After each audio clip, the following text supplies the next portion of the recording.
Starting us off with number 10 is the Greenbrier Ghost. So I know ghost stories are quite a common appearance on top 10, but you're gonna wanna hear me out, I promise you. So Zona Hester Shue was married to a man named Edward, and one day he told their servant to go run some errands, and when the boy returned he found Zona's dead body at the bottom of their stairs. By the time the doctor got there, Edward had carried Zona upstairs, dressed her in a pretty dress and collar, and laid her on the bed.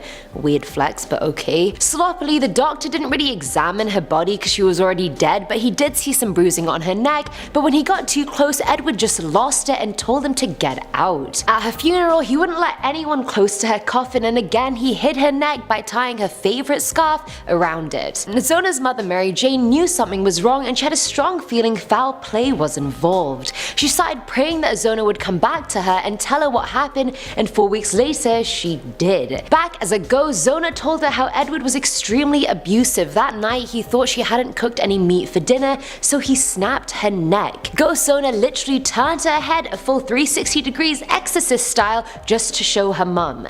Mary Jane then went to the judge and told them everything, and it was enough to get her body exhumed. The new autopsy showed her neck had been broken, her windpipe crushed, and her ligaments were ruptured. Edward was arrested soon after, and it was the first time in history that a testimony from a ghost got a murderer convicted. We all need some more ghost testimonies, honestly. Coming in at number 9 is the Wizard Clip. Weird name, I know, but just go with it. Back in 1794, a man came to the Livingston family home in Middleway asking to lodge there. After being there a few days, the man got very ill, and as his sickness got worse and worse, he called Adam Livingston to his bedside table and told him he was Catholic. Feeling like he was about to die, he asked Adam if he could get a priest for his last rites, but Adam was Lutheran and hated the church. He replied by saying a priest would never enter the doors of his house, and despite begging for a priest, the man died a few days later, and Adam didn't even know his name. Adam felt bad and employed Jacob Foster to sit up with the corpse, and Jacob lit candles in the room, but they went out straight away.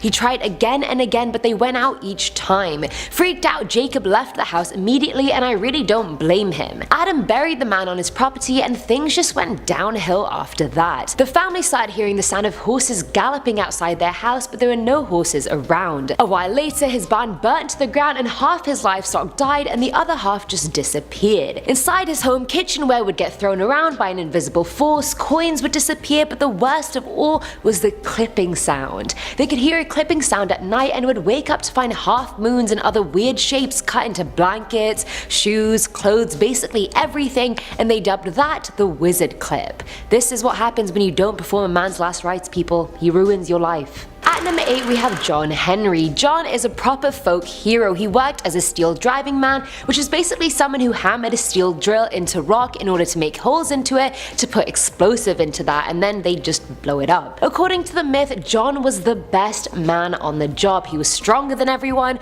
more committed, more persistent, he could literally beat anyone. But his true match came when he was up against a steam-powered rock drilling machine. He grabbed 2 hammers and started going at it. They had 35 minutes each, and his workmates were screaming and cheering for him like anything. By the end of it, he had managed to make 2 7-foot holes, whereas the drill had only made 1 9-foot hole, so man had clearly beat machine.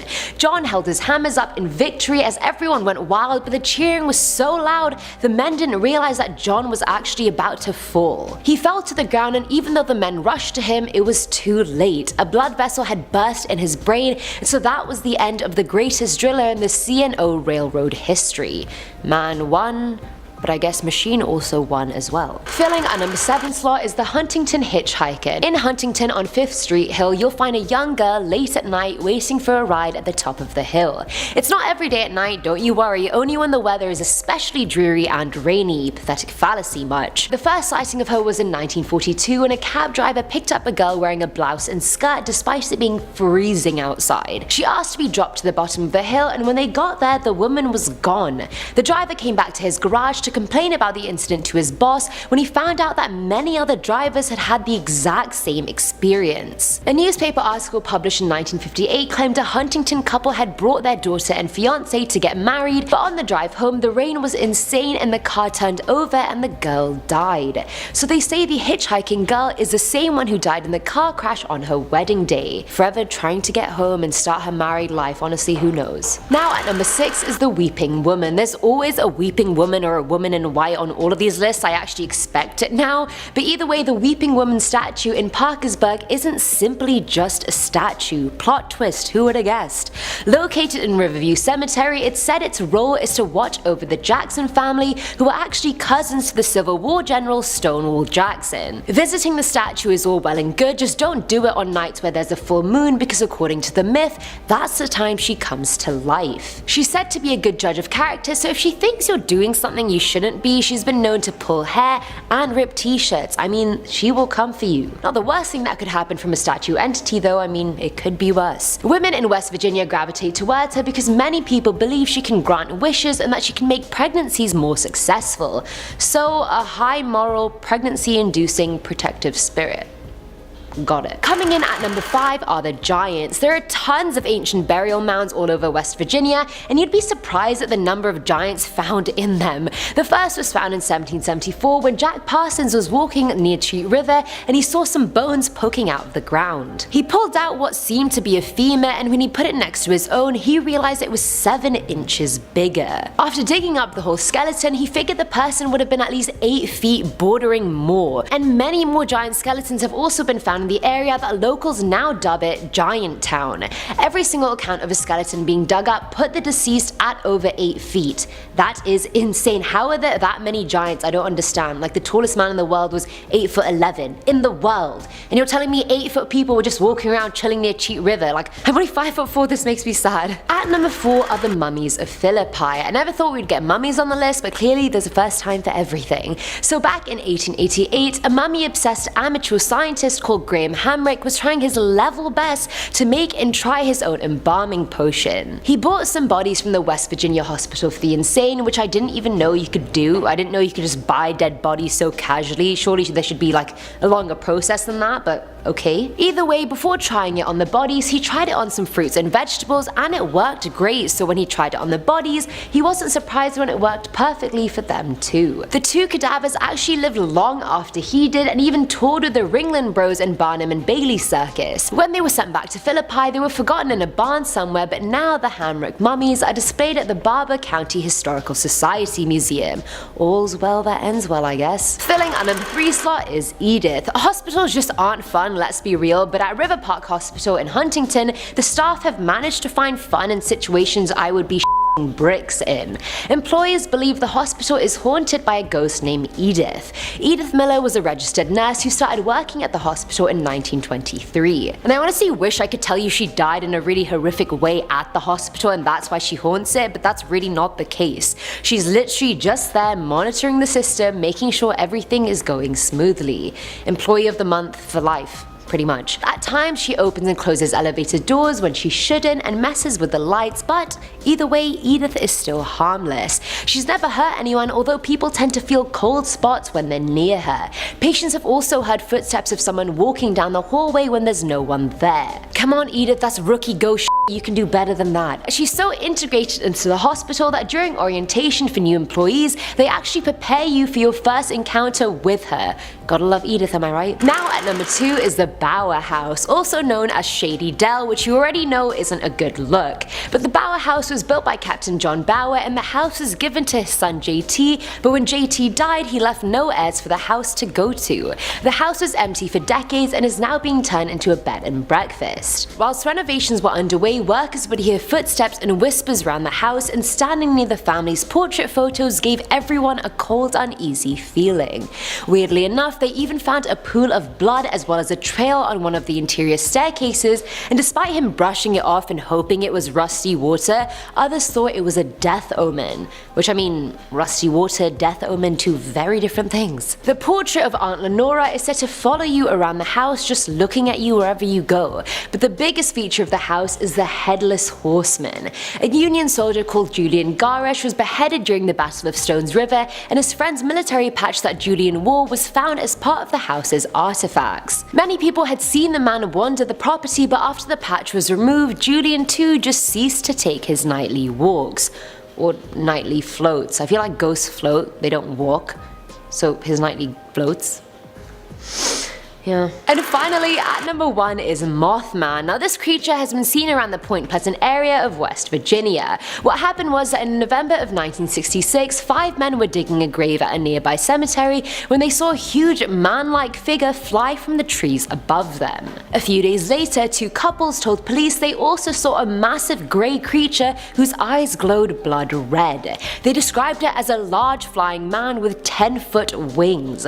In the upcoming weeks, the reports from people seeing the thing were coming in like crazy. A large bird with red eyes, eyes glowing like bicycle reflectors. No one could figure out what the hell it was that was terrorizing the town. Some thought it was connected to aliens or a supernatural manifestation of some sort. I mean, I don't really know. Whatever it was still an unidentified flying object, so maybe it is a UFO after all. The alien people were right, I guess. Going off at number 10 now, we have the Lake Shawnee Amusement Park. It's been a long time since laughter was heard in this amusement park. It was abandoned in 1966 after the grisly death of 2 young kids there. For some people that was reason enough to never visit the place again, but others say its dark past goes back a lot further than people think. They say the very land is cursed. It apparently goes back to 1783 when a turf war started between a European family of settlers and Native Americans who owned that land. They killed 3 of the family's children during the fight. The father, Mitchell Clay, enlisted the help of other settlers to seek vengeance for his family. After burying his children, they murdered 7 Native Americans in revenge. Ever since then, locals say the very land itself has been cursed, soaked in the blood of all this hateful war that took place there many years ago. When the amusement park was built there, deaths were attributed to this curse. A little girl was killed when her swing smashed into a truck. A small boy drowned in a swimming pool. Over the years, the park's rides were responsible for 6 deaths. The park closed, but in the years since then, it has become a bit of a hotspot for paranormal investigators. You can even go on a tour of the most haunted places. Some have reported seeing ghosts of the dead all over the park. Let me know if you ever go and you see anything really strange. Next up at number 9 now, we have Haunted Harper's Ferry. Harper's Ferry is a very picturesque town in West Virginia, full of dozens of 19th century buildings and old shops, restaurants and inns. All of those old buildings though are said to be the reason why this town always makes the list of the most haunted places in America. It was the site of many Civil War battles, and locals say their restless spirits still walk the streets and pass through the old stone walls. Alyssa Lavasseur, manager of the town's museum, once said, "The whole town is haunted. People have seen things. You can probably ask anyone in town who has been living here or works here and they have seen something. They can't deny it." It may seem like a bold claim, but it seems that it's true. The townspeople are all in agreement that their homes are also home to ghosts. Regular sightings include wounded soldiers, an old priest, and a phantom army troop performing one of their marching drills. Sounds annoying, and you probably can't ask them to keep it down. Next up at number 8 now, we have the Unknown Stranger. Today, in the town of Middleway, you can visit a grave where the marked name on it is simply the Unknown Stranger. The story goes way back to 1794. A traveling stranger was staying at a boarding house in Middleway when he fell gravely ill. He called the owner of the board house, Adam Livingston, to his bedside and told him he was Catholic. He begged to be given his last rites by a Catholic priest. Livingston was a Lutheran and knew of no Catholic priest nearby. The stranger begged and begged, but his request would be his last dying breath. In the years since then, locals say the Unknown Stranger haunts the old boarding house and even the town at large. They say he is a vengeful spirit, unable to pass on because he didn't get the last rites he so desperately wanted. Today, you can go to the grave of the Unknown Stranger,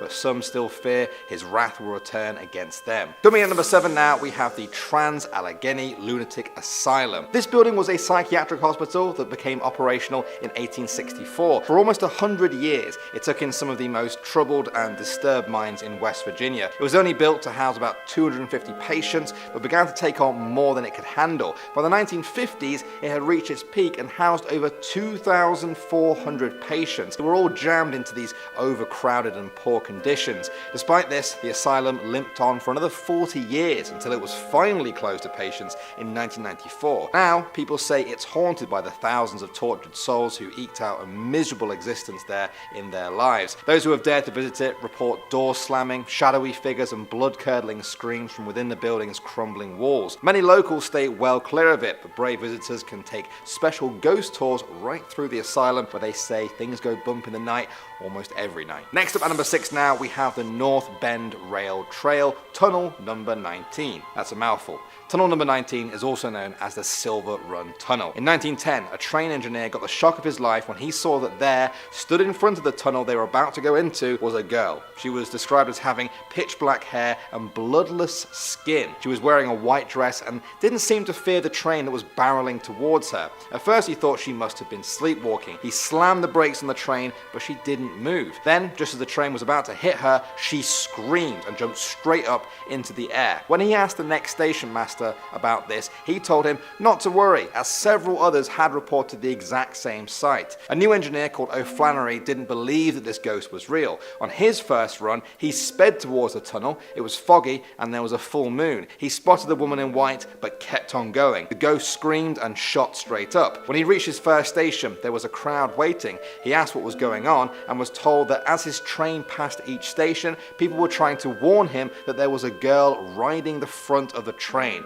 her arms outstretched, and she was screaming. He found nothing on the front of his train and requested a transfer almost immediately. Some still report seeing her outside the tunnel even to this day. Next up at number 5 now, we have the Grey Flats Ghost. Locals in the town of Beckley will sometimes warn people before hiking the nearby Grey Flats Trail. It runs through ancient and eerie woods. Old farms pepper the outskirts, brambles and rotting oak trees mingle, and the canopy of leaves can snuff out any light trying to break through the darkness. Naturally, the trail has earned a reputation for hauntings. I found one story from a hiker that goes a little like this. It was nearly dusk in late October and it was cold and drizzly, and though that made seeing difficult, what we saw was plainly visible. At the point on the Grey Flats Trail where trees move in close, we saw a black figure in what might have been a long coat and a broad-rimmed hat. Though man-shaped, it had no obvious depth, as no light fell upon it. It was completely black, and rather than moving like a person, it moved without walking, and it moved to the side, away from us, up through the trees, away from the road toward what might have been the farmhouse. And though the rocky ground rose, the figure did not.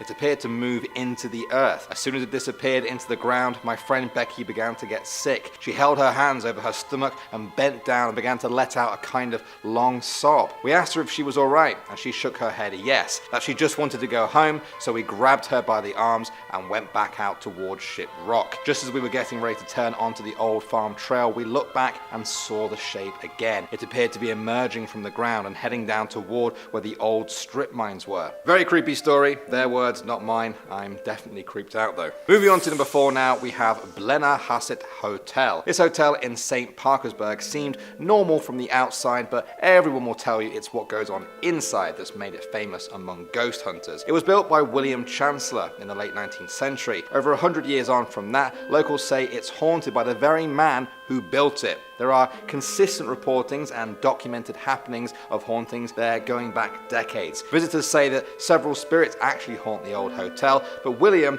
is probably the most well known. He appears as an old man in a 3-piece grey suit. They say his hair and beard are slicked back and that he sometimes wears a top hat and a cane. The spirit is said to look solid until he disappears in a puff of cigar smoke. Some of the other spirits include the children. These small child ghosts are said to play tag and hide and seek throughout the day and at night. Some of the staff report hearing whistlings as if someone was trying to get their attention, but they look up to find that nobody is there. The cooks in the kitchen say they feel tugging on their sleeves while they're trying to cook. I wonder if you can ever get used to a feeling like that. Next up at number 3 now, we have the Whipple Company Store. From 1890 to 1964, this building served as the company store for the local mine. Over the years though, it began to take on more responsibilities. At first, it became a meeting place for town events, then it hosted ballroom dances, and then it became an embalmer's. That's right, the town's dead were embalmed in the basement there, with bodies being stored until their funerals. With all of this energy, it's no surprise that many ghost hunters have been drawn to this building. There have been reports of people smelling smelling coal dust or hearing strange whispering voices all over the building. There have even been a few apparitions of miners. It's a unique building because of how it's built. They say you can stand in the middle and hear everything that's happening in the whole building, even a whisper. So if you do visit, there's almost no way you're missing a ghostly apparition. Moving on to number 2 now, we have the West Virginia State Penitentiary. This prison opened in 1875 in the town of Moundsville. Ever since then, it's gained a reputation as perhaps the most haunted prison in the United States. That may have something to do with its rather violent history. In the late 1800s, the prison took over executions for the entire state. 85 men were hung and 9 electrocuted there. Suicide, murder, and other violent punishments also contributed to the death of hundreds of inmates. The exact number of inmates who died by violent means is unknown, perhaps intentionally hidden by the perpetrators. Locals will tell you the story of the phantom inmates who wander the hallways at night, especially the infamous Shadow Man. Ghost tours can show you around the lockup areas and the prison yard. You can even see the electric chair dubbed Old Sparky, responsible for the execution of a number of inmates. I was amazed to read that you can actually stay inside the penitentiary overnight. No lights, no nothing, just you and your friends trying to brave it through a night in one of America's most feared prisons. Sound fun? And finally, number 1 now, we have the Greenbrier Ghost. Elva Zona Heister was born in Greenbrier County sometime around 1873. Not much is really known about her early life, but her later life is very well documented. She married a wandering blacksmith by the name of Erasmus Stribling Trout Shoe. That was actually going to be my name at one point. Anyway, the two were married for only a year when Elvis mysteriously died. Despite the local custom of letting the town's women clean and dress the corpse for the funeral, Erasmus insisted he do it all himself. Very strange. Rumors began to spread that he had killed his wife, but nobody could prove it. Then, one night, the ghost of Elva was said to appear by her mother's bedside to explain how she'd been murdered by her husband. Her mother took that information to the local prosecutor, who then dug up the body and proved that Elva had indeed been killed by her husband. The event is now enshrined in local history, the ghost that helped solve its own murder. Jumping right into the deep end with our number 10,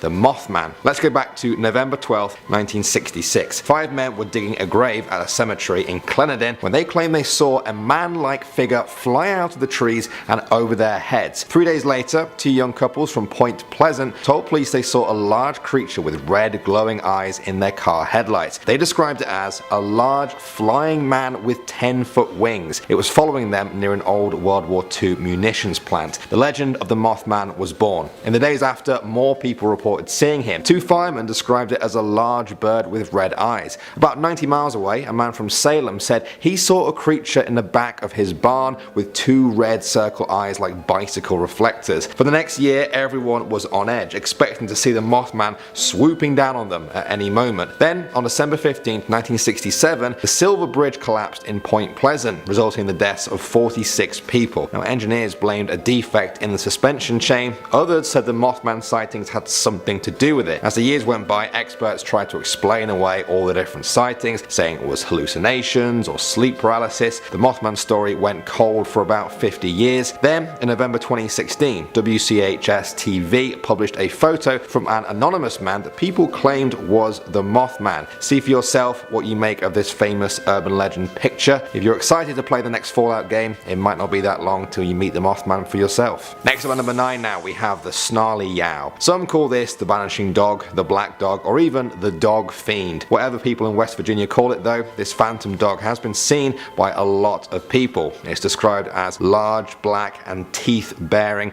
appearing in front of people's cars on the dark mountain roads, but when they hit it and get out to check, the dog has disappeared into thin air. It was first sighted in the early 1800s, where it would chase people on horseback, in carriages, or donkey carts. It has continued this habit into modern times, only now it can be seen keeping pace with cars going at 55 miles per hour. If be told, locals don't really know how fast this thing can actually go. Although many people have reported seeing the creature, it has never actually harmed anyone as of yet. This kind of unnerves some people though, who worry, what does it really want from the people it terrorizes? Moving on to number 8 now, we have the Sheep Squatch. This one is also known as the White Creature, a monster said to roam the Kanawha Valley. It's been described as a bear with the shape of a dog, if you can imagine that. It has huge saber-like fangs. Its wool is a dirty white color, hence hence the sheep part of its name. Despite its lumbering appearance, the creature is fast, moving at lightning speed. Perhaps what's most creepy is its tendency to switch from 4 legs to 2 when it moves,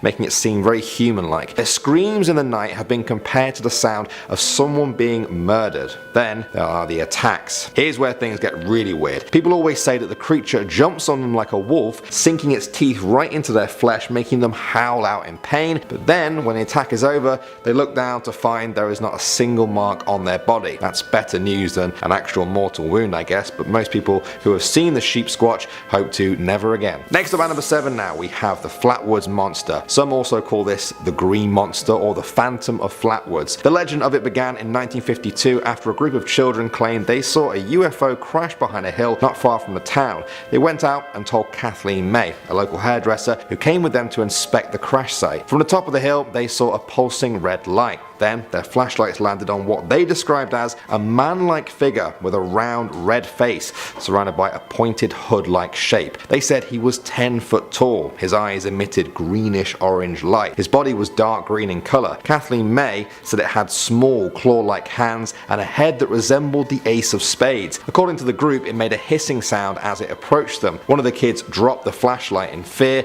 and they all fled the scene. Some have said the sighting was nothing more than a common barn owl, but many in the town believe it to be true. Even the welcome sign says Flatwoods is the home of the Green Monster. Next up at number 6 now, we have the Grafton Monster. As the name might suggest, this comes from the old railroad town of Grafton. There may not be room for a mysterious creature among the many buildings and houses there, but the place is surrounded by dense woodland, and that's where locals say the Grafton Monster lurks. Ever since the 1960s, people have reported seeing a man-like creature resembling Bigfoot or the skunk ape. They say it stands between 7 and 9 feet tall and is cloaked in pale skin that is slick to the touch, kind of like a seal or dolphins. Local farmers report it the most, saying it tears down their fences and strips their trees of fruit. Those who have got close enough described it as being able to run extremely fast and having a foul odour. Perhaps the strangest description, although rarer than the rest, is that the Grafton Monster is headless. Others say witnesses are mistaken and it only appears headless because it tucks its head low to its chest. Some say you'll know it's near when it lets out a low whistle through the trees. Next up now at number 5, we have the Bunny Man. This one sounds cute, right?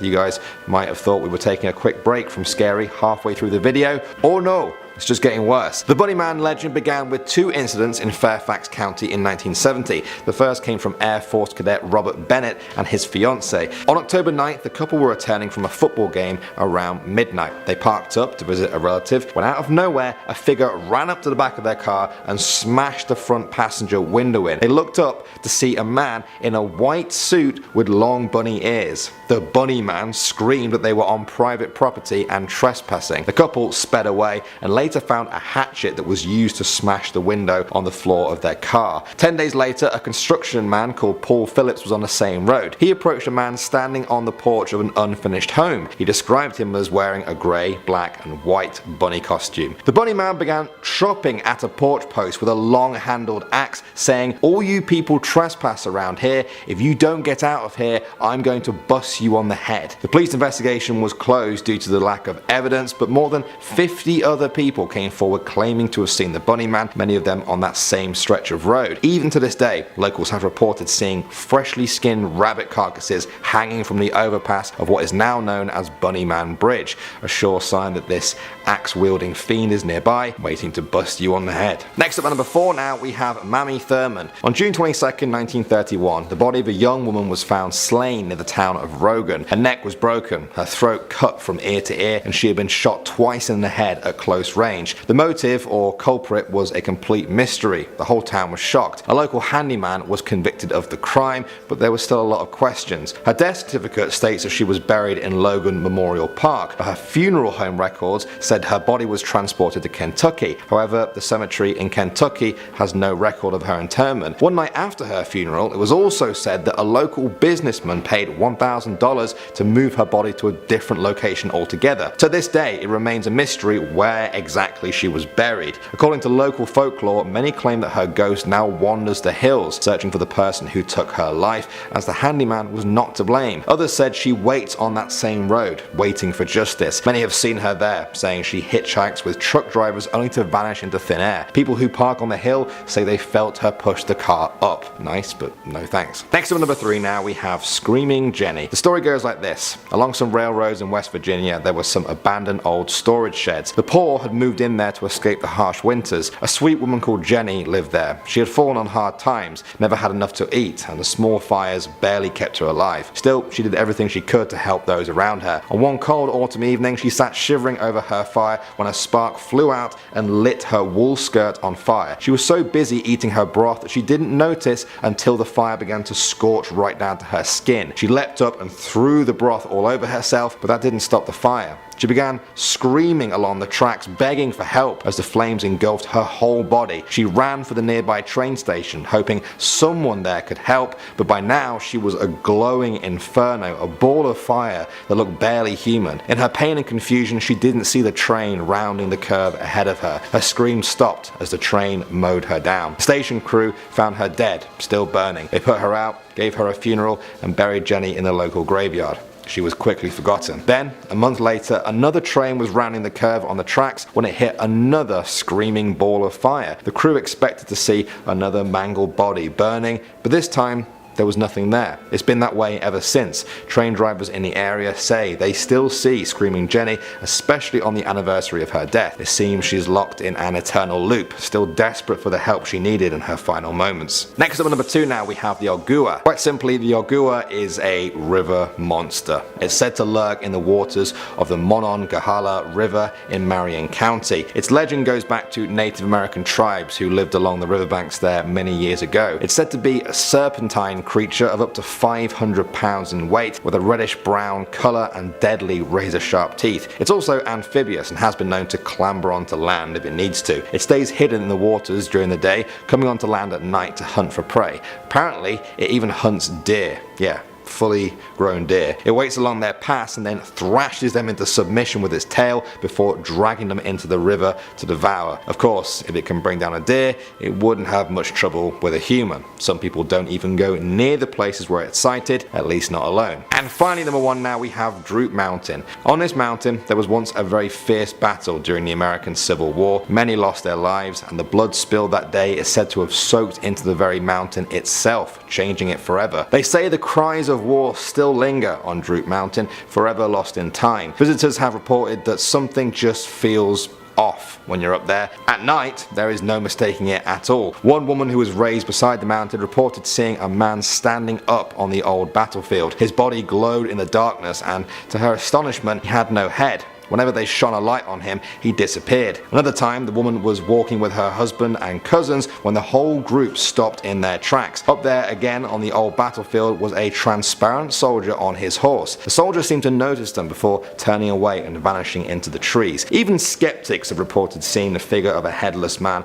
drifting along. Those who have got close say he is wearing a Confederate uniform. Now others say his head isn't actually missing, it's just been shot off. To be honest, I'm not really sure which one of those is scarier. But either way, I don't think I'd head up Droop Mountain at night by myself. But I don't know, would you?